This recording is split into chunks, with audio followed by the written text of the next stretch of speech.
The Vain Desires and Studies of Man by Gaspar Melchor de Jovellanos. Arise, Bermudo, bid thy soul beware, thee raging fortune watches to ensnare, and, lulling others' hopes and dreams supine, a fell assault she meditates on thine.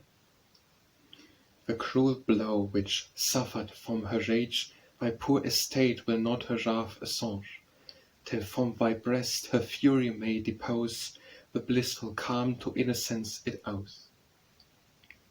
Such is her nature, that she loathes the sight of happiness, for man in her despite. Thus to thine eyes insidious she presents the fantasies of good, with which she paints the road to favour, and would fain employ her arts thy house of virtue to destroy. Ah, heed her not, see her to rob thee stand, even of a happiness now in thy hand. 'Tis not of her, she cannot it bestow, she makes man fortunate, but happy, no. Thou think'st it strange, dost thou the names confound of fortune with felicity as bound? Like the poor idiots, who so foolish gaze on the vain gifts and joys which she displays, so cunning to exchange for real good. O cheat of human wisdom! Say withstood, what does she promise, but what beings born to our high destiny should hold in scorn? In reason's balance her best offers weigh, and see what worthless lightness they betray. They are who, burning in the track of fame, were themselves ruthless for a sounding name. Buy it with blood and fire and ruin wide, and if a horrid arm is death descried, waving his pennon as from high tower, their hearts swell proud, and trampling fierce they scour, field our brothers' bodies as of foes.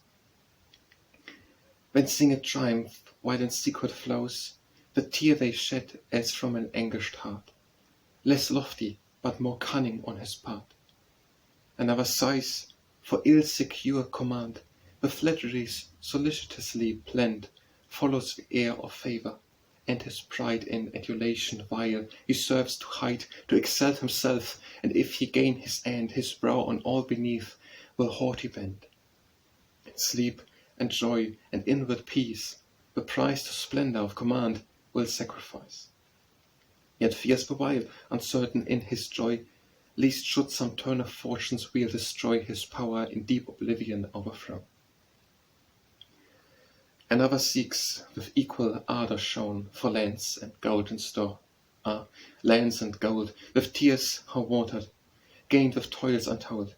His thirst unquenched, he hoards, invests, acquires, but with his wealth increase are his desires, and so much more he gains, for more will long, thus key in hand, his coffers full of more.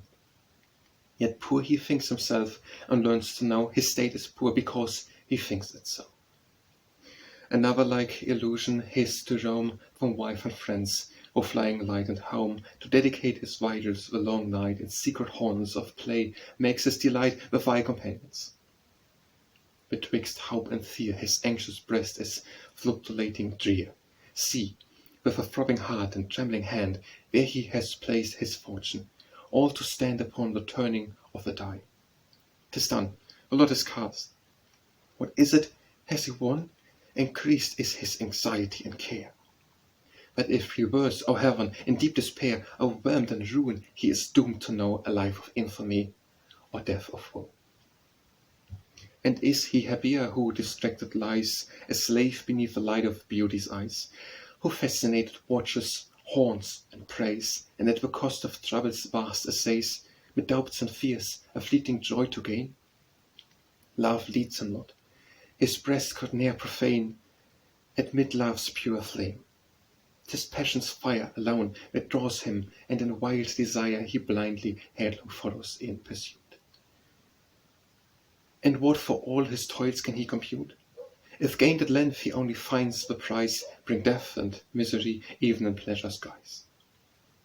Then look on him, abandoned all to sloth, who vacant sees the hours pass long and love, o'er his so useless life. He thinks them slow, alas, and wishes they would faster go. He knows not how to employ them. In and out he comes and goes, and smokes and strodes about, the gossip turns, returns, with constant stress, daring himself to fly from weariness. But now, retired, sleep half his life employs, and fain would all the day whose light annoys. Fool, wouldst thou know the sweetness of repose? Seek it in work. The soul fastidious grows ever in sloth, self-gnawing and oppressed, and finds its torment even in its rest. But if to Bacchus and to Ceres given, before his table laid, from morn to even, at ease he fills himself as held in store. See him his stomach make his god, his all, nor earth nor sea suffice his appetite.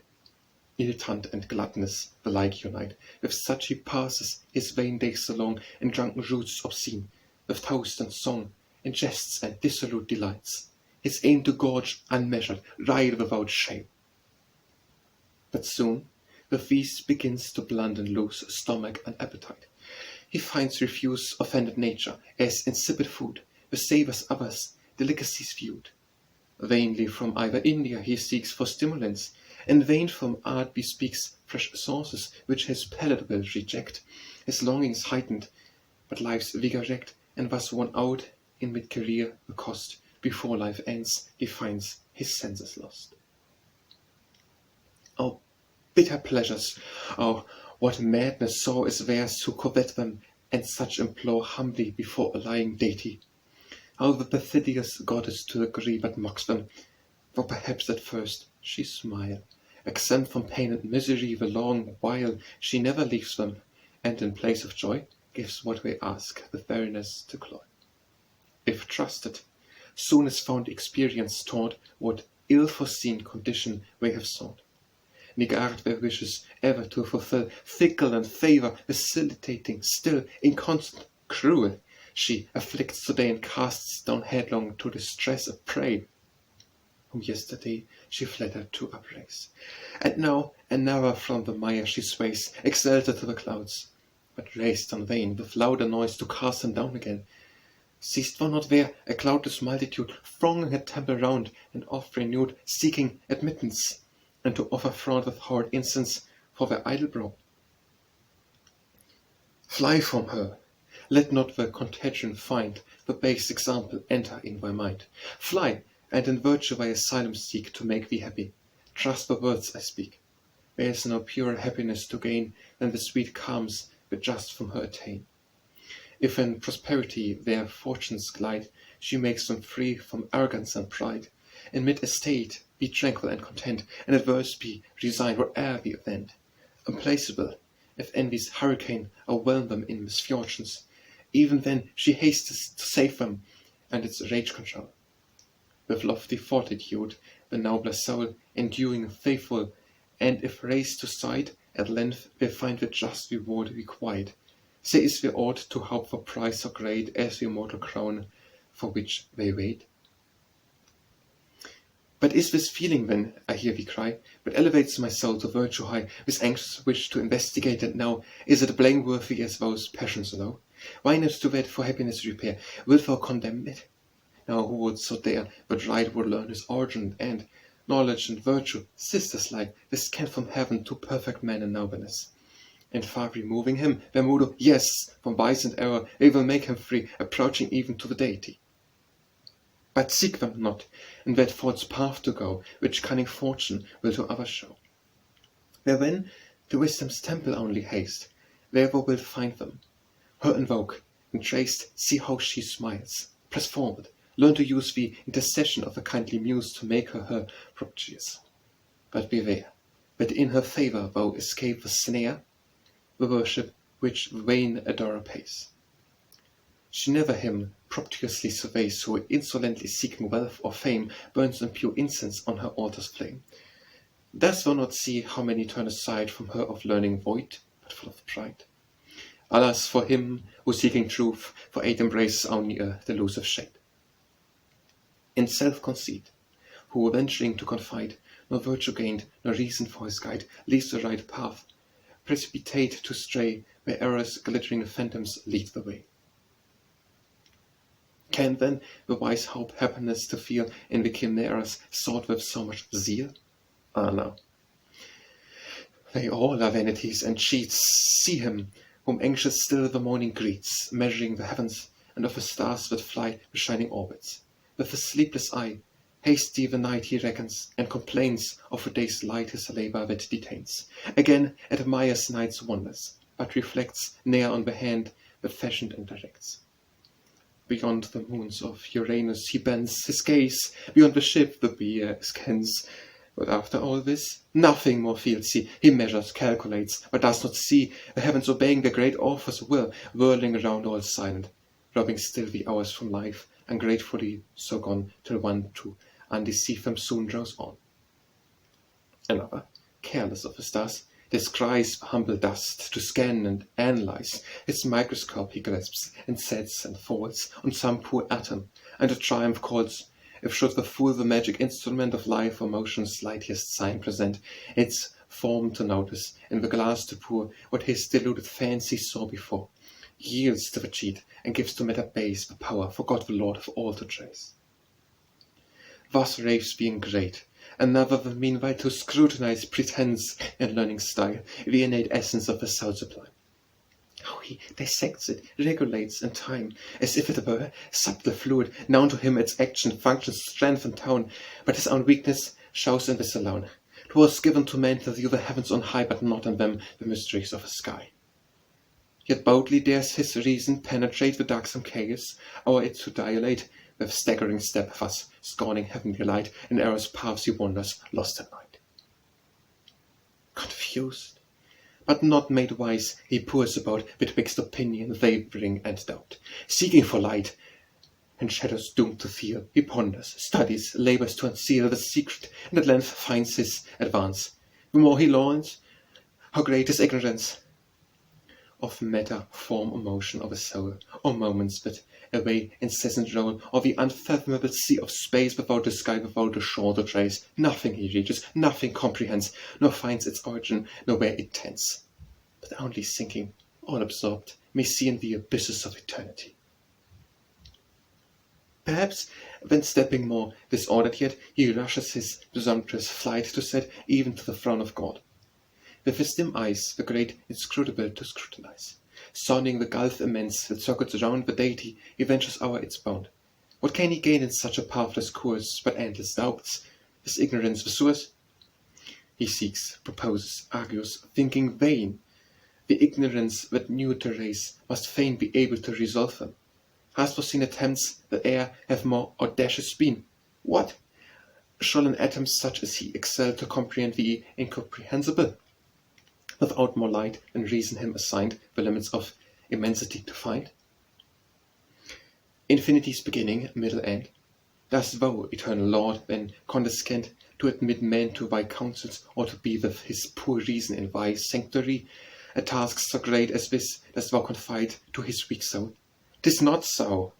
Be delight, my friend, to know God in his works above, to adore him, melting gratitude and love, the blessings o'er thee lavish to confess, to sing his glory and his name to bless. Such be thy study, duty, and employ, and of thy life and reason such the joy.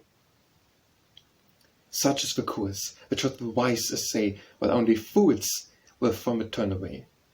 Wouldst thou attain it? Easy the emprise, perfect thy being, and thou wilt be wise, and form thy reason, that its aid impart the truth eternal. Purify thy heart to love and follow it. By study make thyself, but seek thy Maker's light to take.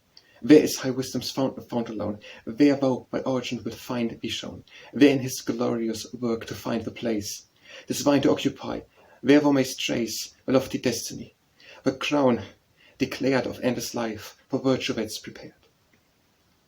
Bermudo, there askant, there seek to find the truth and virtue in the heavenly mind, which from his love and wisdom ever flow. If elsewhere thou dost seek to find them, no, that darkness. Only thou wilt have succeed in ignorance and error to mislead. Thou of this love and wisdom mayst the race discern in all his works, his power and praise that tell around us in the wondrous scale of high perfection which we all detail. the order which will follow in the laws that bind and keep them, and that show their course, the ends of love and pity in their frame, these their Creator's goodness all proclaim, be this thy learning, this thy glorious view. If virtues thou art wise and happy too, virtue and truth are one, and in them bound, alone may ever happiness be found. And they can only, with a conscience pure, give to thy soul to enjoy it, peace secure. True liberty and moderate desires, and joy in all to do thy work requires, to do well in content, and calmly free. All else is wind and misery, vanity.